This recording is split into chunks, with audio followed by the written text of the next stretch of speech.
Welcome back. And we are at section E 4.2, and this is major bones. And we'll begin with, again, our bite-sized itty-bitty modules to really embrace and take in and digest all the material. Remember to take it easy and to take it as it comes. So let's dive on in. If you're listening in, then we are going over the meat your bones portion. Bones are spirally and look different from person to person based on what they have done in their lives. Bones make up the marrow cavities, which produce blood, protects the organs, and gives us shape. Be really mindful of that because that will be on the exam. What does the bone marrow cavities produce? They produce blood, they protect the organs, and they give us shape. Okay. They are ever changing and ever remodeling, living, dynamic tissues that transform every 3 to 10 years as the cells regenerate. So, what I'd like for you to keep in mind is this a very lovely skeleton diagram here on our map, or if you remember in science class or an anatomy class where you may have seen the skeleton in the corner of the classroom, you've kind of noticed that the skeleton is pretty symmetrical. It's got moving parts, joints, hinges, a lot of space, and it's shiny and it's typically this off color white. And really, what's really important to know and gather is that real bones don't look like the classroom skeleton. So, although it's a great reference to give us an idea of where our bones may appear to be or look like or in length, it's not the most accurate as sometimes one side's shorter than the other, one side's higher than the other. Um, there may be a fusion in the L4 towards L3 versus someone that doesn't have a fusion. So all of our skeletal systems are very, very, very, very different. Someone's bones may be way longer than someone who is, say, shorter versus someone who's taller. And so we cannot expect all of the asanas to look exactly the same because our bodies are not exactly the same. When we look at our beautiful skull friend here, we'll notice this pretty darker color on the bone, on the skeletal system, which is a little bit more accurate because over time, the bones take on and absorb a lot of nutrients throughout the blood and what we take into our bodies, and that all affects how it's regenerated. The bone marrow is regenerated, the cavities are regenerated. So that's why this bone marrow helps to produce blood based on what we're ingesting, what we're repeating patterns and movements. So someone that blow dries hair for a living is going to have more of a twisty or more of a spirally wrist rotation and then versus somebody that does more movements of back and forth or pressing down movements or lifting movements or a different type of movement altogether. So everything that we do is very specific and unique to our own physiological composition. And so our bones will represent that and replicate that as we get older. So if you've noticed somebody with kyphosis of the spine, it's more than likely because a lot of the times they've been rounding the spine and they've been coming forward a lot more versus someone that has more of an erect spine, then that person, say, has a different posturing. And so we want to be able to look at our bodies and see where we need to spend a little bit more attention on and how this information is going to help us help not only ourselves but others. So when we look at skeletons and we look at bones, keep in mind that every bone and every body is different. They produce blood, they protect our organs, and they give us the structure that we need so we can have this housing for our musculature as well, to have something for it to be supported on.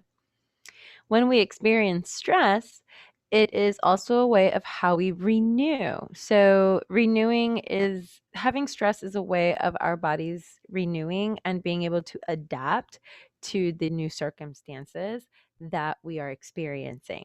It redirects and can reveal the regenerations throughout the development of our physiology as we receive and process external circumstances internally. So, how we are taking in the outside world and how we're processing that. So if someone's in a traumatic experiences, chances are the physiology of the body is going to be different. They're going to be a little more tighter, more tense, more dense, as opposed to someone that has a little bit more flexibility in their environment. They're not experiencing something like that. They're going to feel a little bit lighter. They're going to feel a little more open, more flexible, more subtle.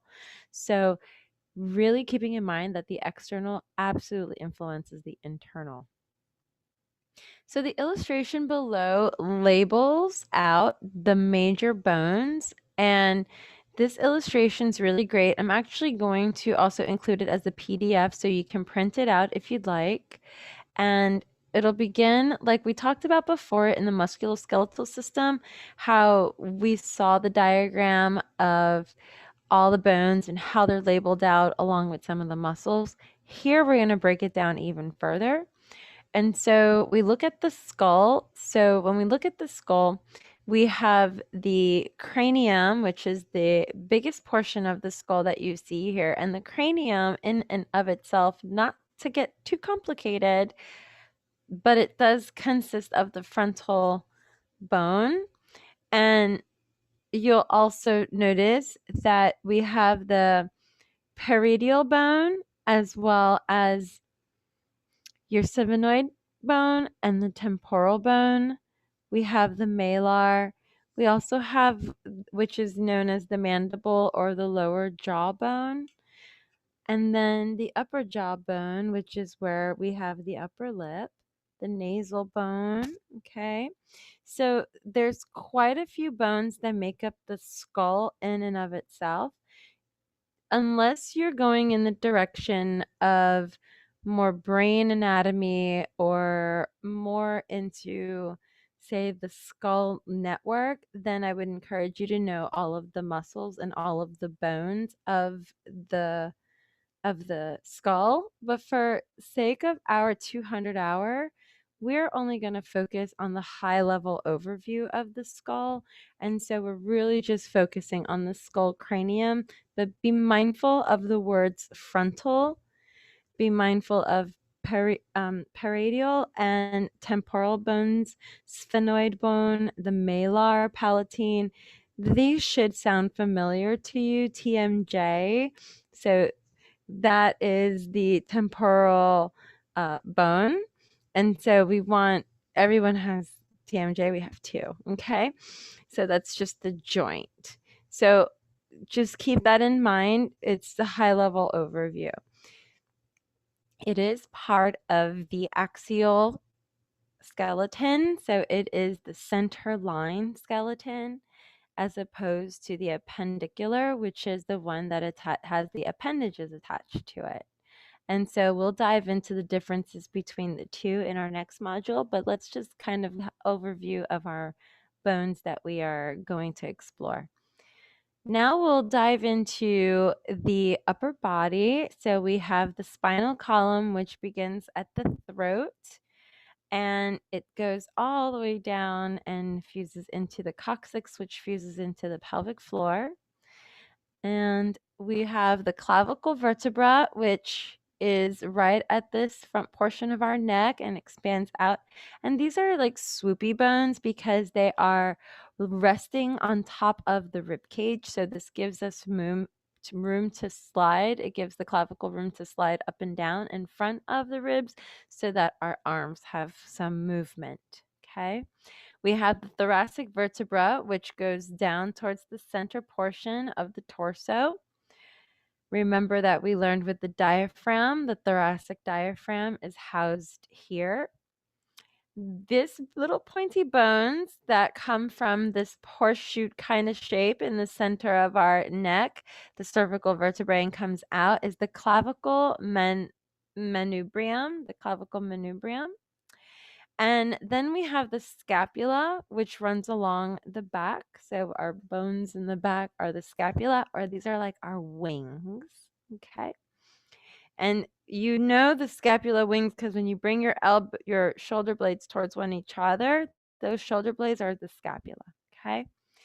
The sternum is this very dense, thick part of the rib cage of the front, the sternum. It's that hard shell. It's where it fuses all together. You lift your sternum, you lift your chest, okay? And then you have your ribs, and the ribs in and of themselves have a variation of ribs because we have floating ribs, we have fake ribs or false ribs, and then we have the 6 main ribs. And so we'll dive into those when we go into the rib cage. Then we have the lumbar vertebra, which travels down towards the direction of the pelvic floor. And then we come to the pelvic girdle, and I'll stop there and come back up to the top where we'll go through the bones of the arm. And so from the arm, we have our rotator cuff. Okay, it's not labeled here, but this is the rotator cuff is part of the shoulder girdle, and this is where the humerus it goes into this ball and socket joint, and that's where it attaches itself to where the scapula is. And so it goes into also the space of the clavicle membrane as well as into this socket joint, bulge socket joint that we are going to discover when we get into the shoulders. And then we have the ulna and we have the radius. And how do we know the difference between the two? Well, the radius is the one that runs along the outside edge of the arm, and it will be along the side of the thumb. And then the ulna runs along the inside and is actually that little happy pointy point that we call the elbow is the end of the ulna. And then it goes all the way down towards the pinky side edge of your hand. Then we have the carpals, okay, which is the space with the wrist, the carpals. And then as we go into, and they make up the palm.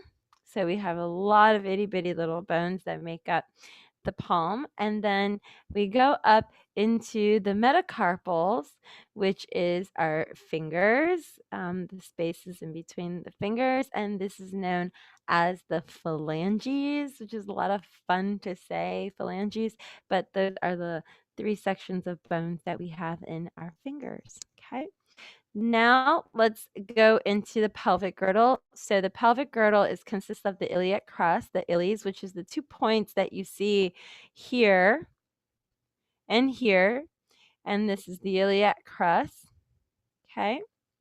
Then we have the sacrum at the end. This is the fused portion of your spine, followed by the coccyx at the very end that creates this kind of little like tail shape, this little swoop underneath. So we draw the coccyx downwards towards the floor. Okay. Another ball and socket joint that we have is our hip joint, which the femur, the top of the femur, enters into the iliac crest. Okay.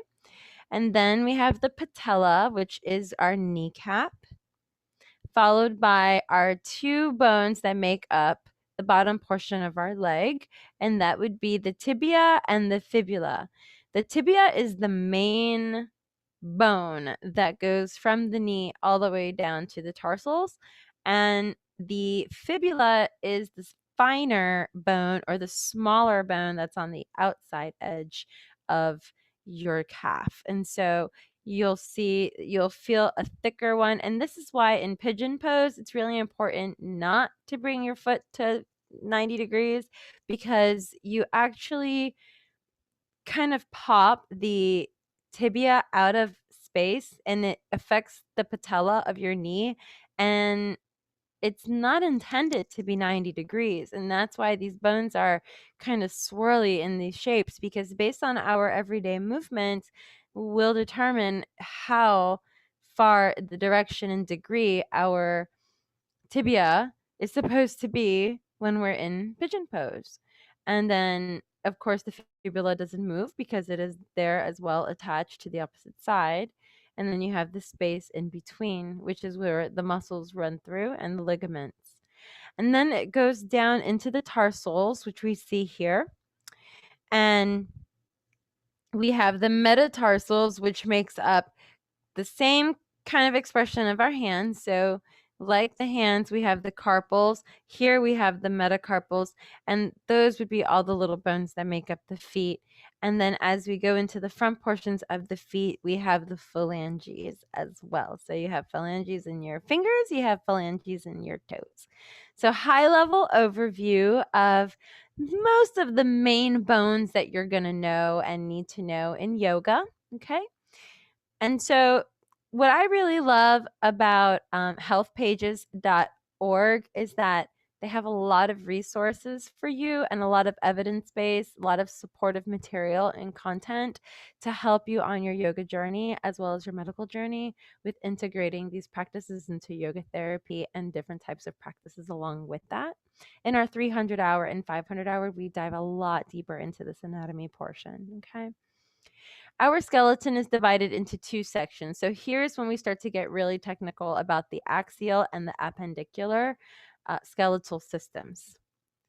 The axial is what consists of our center plane. So this includes the skull, which is highlighted for us here in the yellow, the vertebral column, which is the entire vertebrae all the way down towards the coccyx. Okay. And it also includes the thoracic cage naturally because it creates structure. So what creates structure is going to be in the center plane.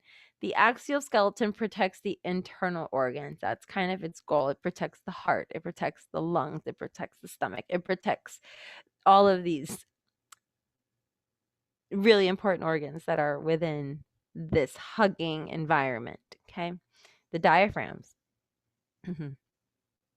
So then we have a little fun fact here. I always love to put fun facts in because it kind of blows our mind and puts things into perspective.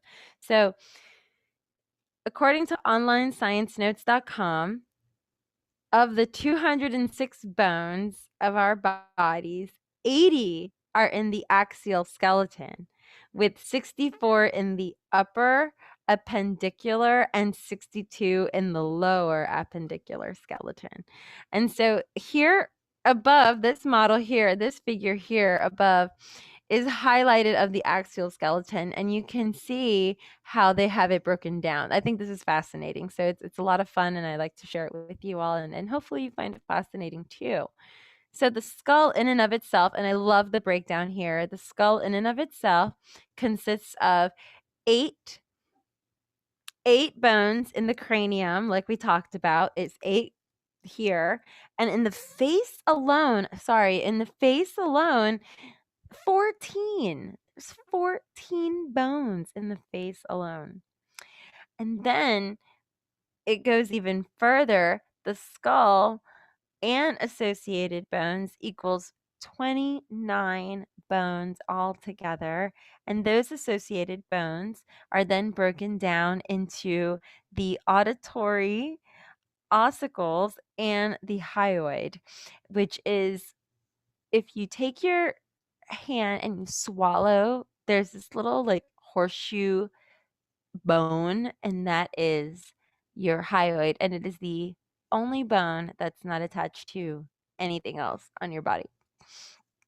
It's a floating bone. And then we have the thoracic cage, which consists of 25 bones. 25 bones. One is the sternum that we see here, that chest plate, and then the 24 ribs. Then the lower half of the vertebral column consists of 26 bones. The vertebrae alone has 24. The sacrum is 1 full bone, and the coccyx is 1 as well. So can you believe that we have in just the axial skeleton alone 80 little bones? And that's of 206. So now let's go down to the appendicular. And the appendicular consists of the girdles and the limbs. And so you can see them here. These are the girdles, and the girdles and the limbs are like the base, and then the limbs that attach to the base of where the origin and then what its intention is. Okay. So the appendages, they are the ones that facilitate movement.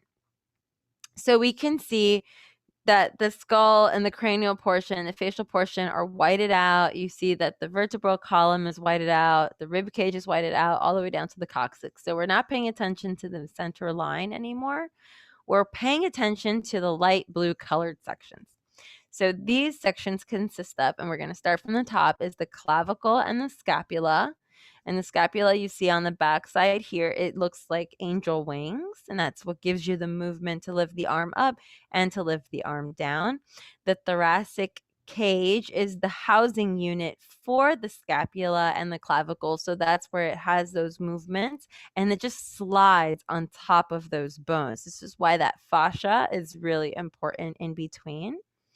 And then we have, as we extend out through this appendage, we go down into what is known as the humerus, and that attaches itself up into the clavicle and the scapula. And then we have here that same movement with the ulna and the radius. Okay. And then we have the carpal tunnel, or the carpals, not the carpal tunnels, the carpals, which is the attachment for what we call our wrists. And then we also have those joint portions that bring those joints towards one another of our fingers and our hands, and those are known as the metacarpals. This is a much better diagram. And then the phalanges are those little sections right in the fingers. As we travel down the limbs into the pelvic girdle, then we're going to look at our hip bones, or the iliac crest, which consists of our hip bones and the pelvic floor. And then the appendages that connect to the iliac, to the pelvis, is going to be our femur, the patella, and then we travel down from the tibia and the fibula to the tarsals, into our metatarsals, which are now the bottom portion of our foot, and then into the phalanges. And so the key is next to you here on the right, where you can see the axial skeleton and the appendicular skeleton, how they're highlighted. And this is a really good tool to help differentiate both. And again, utilize them, print them out, put them on your wall, and let them help you as you start to put your practices together. Here below, you have references of what I use to help put this portion of the anatomy segment together. And you can utilize these references as much as you'd like. They are chock full of evidence-based material as well for you to print out and put into your proposals and into your plans for your projects that you'll have forthcoming. Let me know if you have any questions, comment below, and I'll see you in the next module. Namaste and much love.